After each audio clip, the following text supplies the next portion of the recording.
खुशामदीद करता हूं बच्चों, मैं हूं बिलाल और आप देख रहे हैं एजुकेशन फर्स्ट उर्दू मीडियम। बच्चों, आज के इस लेक्चर में हम 10वीं जमात का साइंस 2 का सबक नंबर 2 जानदारों में हयाती अफ़ाल हिस्सा 1 इस सबक को पढ़ने वाले हैं बच्चों। और ये लेक्चर 2 है। अगर आपने लेक्चर 1 नहीं देखा है तो आपको इस वीडियो के डिस्क्रिप्शन में या ऊपर आई बटन पर मिल जाएगा। तो बच्चों, बगैर टाइम वेस्ट किए अपने टॉपिक की ओर बढ़ते हैं। बच्चों, पिछले लेक्चर्स में हमने तवानाई के रिलेटेड बहुत सी चीज़ें पढ़ी थी। जैसे कि हमने पढ़ा था कि खुलिया क्या होता है, खुलिये से मिलकर कौन कौन से अज़ा बने हैं, और खुले के अंदर जो माइट्रोकांड्रिया होता है वो माइट्रोकांड्रिया कुछ इस तरह से होता है बच्चों। इस तरीके से आपको बता दूं, अंदर लेयर्स होता है, वो हमने पिछले लेक्चर्स में बहुत ही डिटेल में पढ़ा है। तो उसके अंदर जो तवानाई तैयार होती है, और तवानाई हमारे जिस्म के अज़ा के लिए कितना ज़रूरी है, और जो तवानाई होती है वो कार्बोहाइड्रेट से मिलती है, और कार्बोहाइड्रेट हमें किन ग़िज़ा से मिलता है, वो सभी जो चीज़ें हैं बच्चों हमने बहुत ही डिटेल में वहाँ पर बता दिया हूँ। आप जाकर पहले लेक्चर फर्स्ट देखें, फिर आप इसी लेक्चर पे सेकंड पर आ जाना। ठीक है बच्चों, तो लेक्चर वाइज आप देखो ताकि आपको वीडियो जो है, आपको जो चैप्टर है बहुत ज़्यादा आसानी से आपको समझ में आ जाए। कॉन्सेप्ट आपको समझ में आ गया तो आपको गारंटी देता हूँ कि आपको उसका सवाल कैसा भी आने दो, अगर आपको वो समझ में आता है तो आप उसको लिखोगे ही लिखोगे। तो ठीक है, गौर से सुनना और वीडियो को पूरा देखना। तो हम शुरू करते हैं बच्चों। देखिए, तवानाई की तैयारी हमने पिछले लेक्चर्स में भी पढ़ा कि तवानाई जो होती है वो ऑक्सीजनी तरीके से भी होती है और गैर ऑक्सीजन की भी होती है। एक जिस्मानी सतह का भी होता है और एक कुल्वी सतह का भी होता है। वो आप लेक्चर्स में देखें, अभी यहाँ पर कवर करूँगा तो बहुत टाइम हो जाएगा। ठीक है, तो वो चीज़ें होती है। तो ऑक्सीजन तनफुस के जरिए जो तवानाई तैयार होती है वो किस तरह से होती है उसकी वो देखते हैं बच्चों। ये जो तवानाई तैयार होती है वो खुलिये में मौजूद माइक्रोकांडे के जरिए होती है। जैसे मैंने कि बताया आपको, माइक्रोकांडे के जरिए होती है। ये खुलिया है, देखिए डायग्राम, ये खुलिया है, खुलिये के अंदर ये माइक्रोकांडे जो है, माइक्रोकांडे इसी के अंदर तवानाई हमारी तैयार होती है, और सभी सेल्स में ये होता है।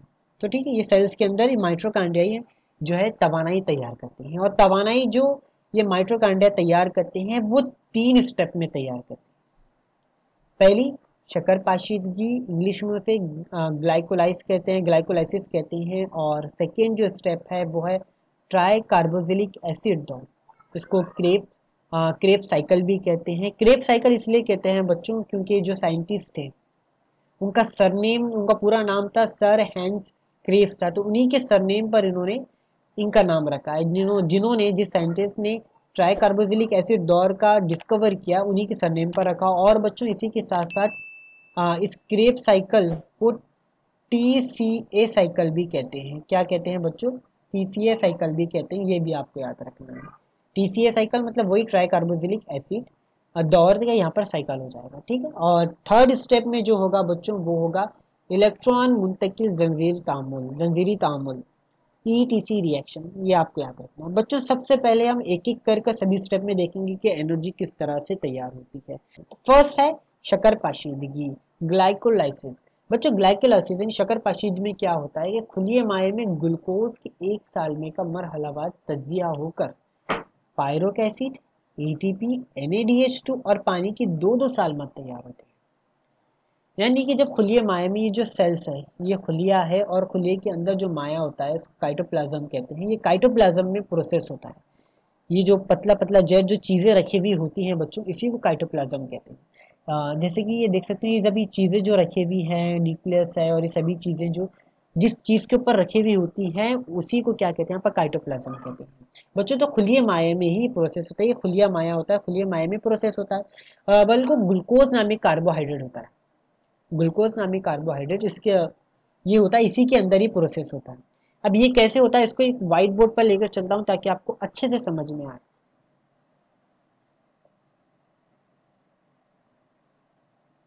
बच्चों, ग्लूकोज के कितने साल में थे? 1 साल में था।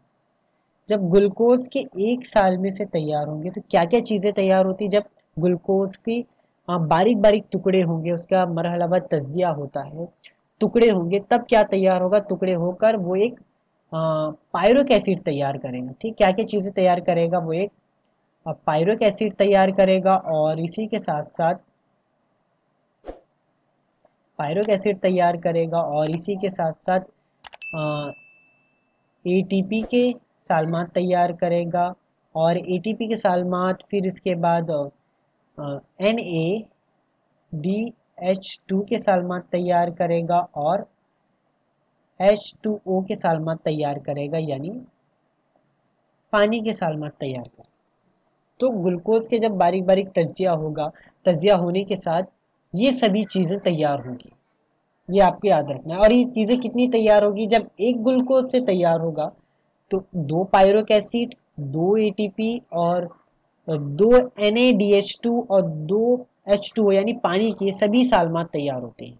कितने, एक ग्लूकोज के सालमात से 2 पायरोक एसिड के सालमात, 2 ATP के सालमात और 2 NADH2 के सालमात और 2 पानी के सालमात तैयार होंगे। ये आपको याद रखना है, ठीक है। तो अब हम अपने नोट्स की तरफ बढ़ते हैं, ठीक है बच्चों। ये इतने सालमात तैयार होते हैं और बच्चों अब इसके बाद जो होगा, ये शक्कर पाशीदगी का प्रोसेस खत्म हो जाता है। इसके बाद ये जो सालमात होंगे वो अपने ट्राई कार्बोक्सिलिक एसिड की दौर इसके अंदर एंटर करेंगे। लेकिन बच्चों इससे पहले ये जो पायरोक एसिड तैयार होता है, ये पायरोक एसिड को ट्राई कार्बोक्सिलिक एसिड यानी क्रेब्स सर्कल कहता है कि मुझे पायरोक एसिड नहीं चाहिए, मुझे पायरोक एसिड चाहिए ही नहीं। तब क्या होगा, तब बच्चों ये पायरोक एसिड क्या करेगा, खुद को एसिटल को एंजाइम ए में तब्दील कर देगा। क्या, वापस से कह रहा हूं कि शक्कर पाशीदगी के बाद जब ये प्रोसेस अपने अगले स्टेप में यानी सेकेंड स्टेप में बढ़ेगा, तब ट्राइकार्बोक्सिलिक एसिड दौर पायरोक एसिड को एंट्री नहीं देगा, बोलेगा मुझे ये नहीं चाहिए। तब क्या करेगा, पायरोक एसिड खुद को एसिटल को एंजाइम ए में तब्दील कर देगा और तब जाकर वो ट्राइकार्बोक्सिलिक एसिड में एंटर होगा बच्चों। लेकिन ये बात आपको याद रखनी है कि जो पायरोक एसिड एसिटल के एंजाइम में तब्दील होगा, तो ना ये शक्कर पाशीदगी का प्रोसेस है और ना ही ये ट्राइकार्बोक्सिलिक एसिड का प्रोसेस है। ये तो दरमियान का प्रोसेस होता है, ना तो शक्कर पाशीदगी में आएगा ना तो ट्राइकार्बोक्सिलिक एसिड, ये दोनों के दरमियान का होता है जो ये चेंजेस होते हैं, ठीक है। ये आपको बात याद रखनी है। तो जब ये एसिटल को एंजाइम में हो जाएगा तो तब ये क्या करेगा, ये ट्राइकार्बोक्सिलिक एसिड दौर में एंटर करेगा, दाखिल हो जाएगा। अब इसके बाद ट्राइकार्बोक्सिलिक एसिड दौर में क्या क्या होता है वो मैं आपको बताता हूँ अभी बच्चों। जब ट्राइकार्बोक्सिलिक एसिड दौर में होगा तो ये किसमें, तवानिये में दाखिल होता है। अभी तवानिया क्या होता है, जो क्रेब साइकिल दौर है बच्चे, ये ट्राइकार्बोक्सिलिक एसिड दौर है, ये तवानिये में होता है यानी माइट्रोकांड्रिया में होता है। ये इसे कहते हैं माइट्रोकांड्रिया। तो इसके अंदर ये प्रोसेस होता है और इसी के अंदर ही ट्राइकार्बोक्सिलिक एसिड दौर और इलेक्ट्रॉन मुंतकिल जंजीरी तामुल ये चीज़ें होती हैं। और इससे पहले जो मैंने कहा था वो खुलिया माया में होता है, जिस चीज़ों के ऊपर ये सभी जो चीज़ें तैरती हैं उन चीज़ों को क्या कहते हैं, खुलिया माया कहते हैं। तो खुलिया माया में शक्कर पाशीदगी का प्रोसेस होता है और ट्राइकार्बोक्सिलिक एसिड दौर और इलेक्ट्रॉन मुंतकिल जंजीरी तामुल ये किस में होता है, ये तवानिये में होता है, दोनों प्रोसेस। ये आपको याद रखना है। तो जब ये तवानिये में एंट्री होते हैं यानी माइट्रोकांड्रिया में दाखिल होते हैं, तब क्या होगा, एसिटल को एंजाइम में जिस जो पायरोक एसिड तब्दील हुआ था उसमें से क्या करेगा, सिर्फ ये एसिटल इसी यही सालमात को क्या करेगा, ये तकसीद करेगा। और तकसीद करने के बाद जो हमें जो सालमात हासिल होते हैं वो होंगे NADH2, H2O, CO2, ATP और FADH2। ये नया सालमात यहाँ पर तैयार होगा। तो ये सभी सालमात यहाँ पर तैयार होते हैं। क्या क्या होते हैं बच्चों, NADH2, H2O यानी पानी, CO2 यानी कार्बन डाइऑक्साइड, ATP जो हमें तवानाई मिलती है वो मैं आगे बताऊंगा इसका फुल फॉर्म सभी का, और FADH2। ये सभी जो सालमात तैयार होते हैं बच्चों। मैं लेक्चर के एंड में इस सभी के फुल फॉर्म आपको मैं बताऊंगा, तो लेक्चर जरूर देखना लास्ट तक। ये सालमात तैयार होते हैं।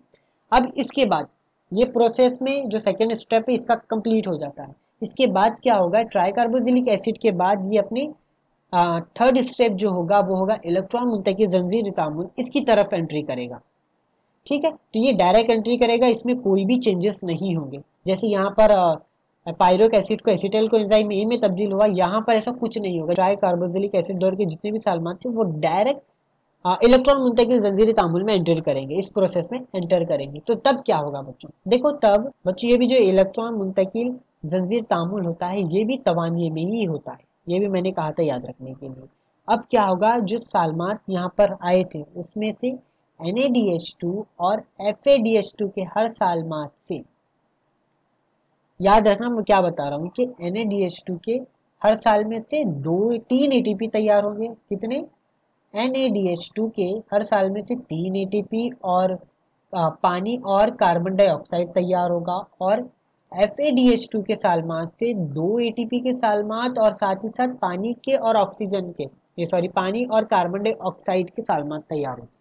मतलब ये आपको इतना याद रखना है कि दोनों के साथ साथ जितने भी ATP बनाएंगे सभी के साथ कार्बन डाइऑक्साइड और पानी ये तैयार होगा ही होगा, तो ये आपको याद ही रहेगा। लेकिन NADH2 के साथ 3 ATP के और FADH2 के साथ 2 ATP के सालमात तैयार होते हैं, और साथ साथ पानी और H2 तैयार होता है, इतना आपको याद रखना है। और ये सभी जो चीज़ें होती हैं आप डायग्राम में देख सकते हो। TCA सर्कल मैंने जो बताया था आपको, TCA circle try carboxylic acid दौर, ये यहाँ पर होता है सेंटर में, और रोगनी तेजाब यहाँ पर तैयार होता है। एसिटाइल को एंजाइम, ये सभी चीज़ें, पायरोक एसिड, ये सभी चीज़ें इसी के अंदर, ये क्या है, ये तवानियाँ है, माइक्रोकांड्रिया है। माइक्रोकांड्रिया के जरिए इस तरीके यहाँ पर अलग अलग हिस्सों में यहाँ पर एनर्जी तैयार होने के प्रोसेस होते हैं बच्चों। आज ये तवानाई हमारे जिस्म के लिए तैयार होने के लिए आगे बढ़ेगी। अब हम कब से बच्चों कह रहे हैं कि ATP क्या है। अभी ATP है क्या, ATP दिखता कैसा है, एग्जाम में भी आता है यहाँ डायग्राम बनाने के लिए। तो ATP दिखता कैसा है बच्चों, आपकी किताब में भी दिया गया, ये ATP की डायग्राम है। तो यहाँ पर इसे क्या कहते हैं, इसे एडिनाइन कहते हैं बच्चों। इसे जो डायग्राम होता है इसे एडिनाइन कहते हैं, और इसे राइबोज कहते हैं। राइबोज और एडिनाइन एक दूसरे से कनेक्ट होते हैं। तो बच्चों यहाँ पर जो दिखेगा ये डॉट, यहाँ पर आपको हाइड्रोजन मिलेंगे, ठीक है, यहाँ पर हाइड्रोजन के बॉन्ड्स होते हैं। सभी चीज़ें यहाँ पर कॉर्नर्स में जो दिखेगी यहाँ पर हाइड्रोजन्स होते हैं। तवानाई से भरपूर जो फास्फोट है यहाँ से खारिज होते हैं, और जब यहाँ से खारिज होगी जो PP आपको दिखेगा यहाँ पर, ये फास्फेट होता है। क्या होता है, फास्फेट होता है। और ये फास्फोट के तीन के ग्रुप बनते हैं।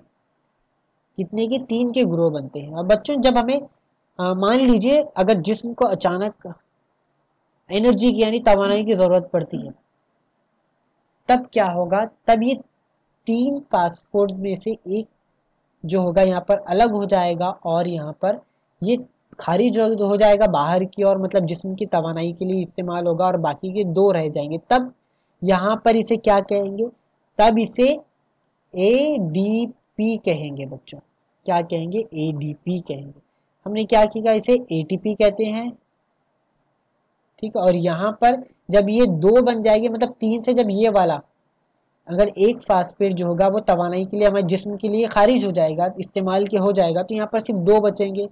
तब यहाँ पर क्या होगा, इसे यहाँ पर लिख देता हूँ मैं, इसे क्या कहेंगे, इसे ADP कहेंगे। आपके किताब में भी दिया गया, उसे एक बार देखना जरूर। तो ठीक है, तो ये इस तरीके से हो जाएगा। जब ये बाहर की तरफ निकल जाएगा, खारिज हो जाएगा, क्या हो जाएगा, खारिज हो जाएगा, तब 2 ही बचेंगे यहाँ पर फास्फेट, तब यहाँ पर ADP का प्रोसेस होगा। तो कौन सा होगा, यहाँ पर ADP। और जब 3 फास्फेट यहाँ पर होंगे तब ATP होगा, ये आपको याद रखना।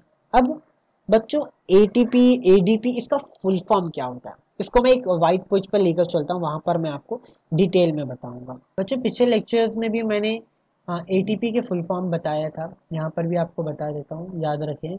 ATP का फुल फॉर्म होता है,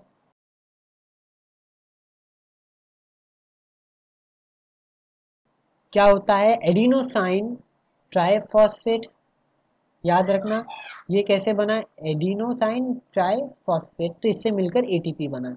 और दूसरा जो NADH2 है बच्चों, NADH2 का फुल फॉर्म होता है, सॉरी यहाँ पर मैंने गलत लिखा, NADH2 आएगा।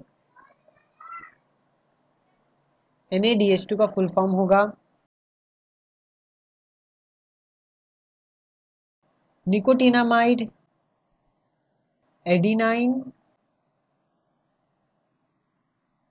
बच्चों NADH2 का फुल फॉर्म होता है निकोटिनामाइड एडिनाइन डाइन्यूक्लियोटाइड, ये इसका फुल फॉर्म होता है, ये भी आपको याद रखना है। और सेकेंड वाला जो है वो था FADH2, इसका फुल फॉर्म। बच्चों यहाँ पर हाइड्रोजन है तो यहाँ पर हाइड्रोजन लगा सकते हो आप, लेकिन आपकी किताब में हाइड्रोजन नहीं दिया गया, तो आप नहीं भी लगाओ तो चलेगा, और नहीं भी लगाओगे तो भी चलेगा, लगाओगे तो भी चलेगा, ठीक है। और यहाँ पर FADH2 का हो जाएगा यहाँ पर फ्लेविन,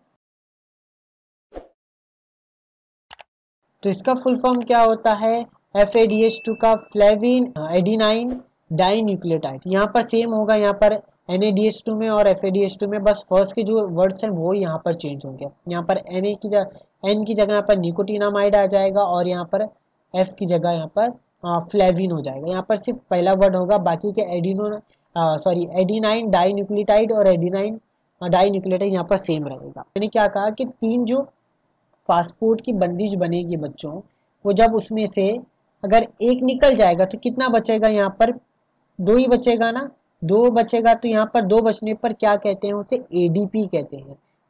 तो वो उस ADP का फुल फॉर्म क्या होता है, उस ADP को कहते हैं एडिनोसाइन डाइफॉस्फेट कहते हैं। क्या कहते हैं, ADP को एडिनोसाइन डाइफॉस्फेट कहते हैं। यहाँ पर जब 3 फास्फेट होंगे तो ट्राई यूज करेंगे, अगर 2 होंगे यहाँ तो डाई यूज करेंगे। ये आपको याद रखना है, ये होता है। ये आप स्क्रीनशॉट ले सकते हो या आप इसे याद रख लीजिए, कहीं पर नोट कर लीजिए। तो बच्चों इंग्राइटिंग पर मत जाना, मुझे यहाँ पर लिखने का अभी प्रैक्टिस नहीं है इसके ऊपर। ये बात तो हमें समझ में आ गई कि जब हम ग़िज़ाई अशिया खाते हैं तो उससे हमें कार्बोहाइड्रेट मिलता है और तब जाकर हमारे लिए तवानाई तैयार होती है। लेकिन जब हमें जो कार्बोहाइड्रेट है, कार्बोहाइड्रेट ही तैयार ना हो तो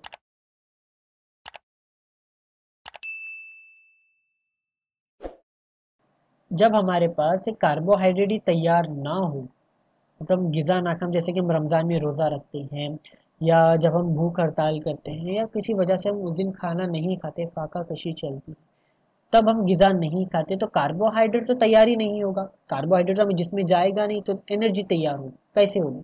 तो बच्चों तब क्या होता है, तब ऐसी हालात में हमारी जो तवानाई होती है, जिसमें मौजूद जो रोगनी तेज़ाब होते हैं, मैं यहाँ पर नोट्स करता हूँ, देखिए बच्चों यहाँ पर जो रोगनी तेज़ाब होते हैं, अब रोगनी मादे क्या होते हैं बच्चों, सॉरी, ये रोगनी मादे जो होते हैं वो हमारे जिस्म में मौजूद चर्बी होती है या तो चिकनाहट होती है। आपने देखा होगा कि हम बालों से कभी चिकनाहट निकलता है, हमारे चेहरे से भी जो ऑयली चीज़ निकलती है वो रोगनी मादे में आ जाती है। चर्बी और ऑयली चीज़ वो रोगनी मादे कहलाते हैं। तो रोगनी मादे और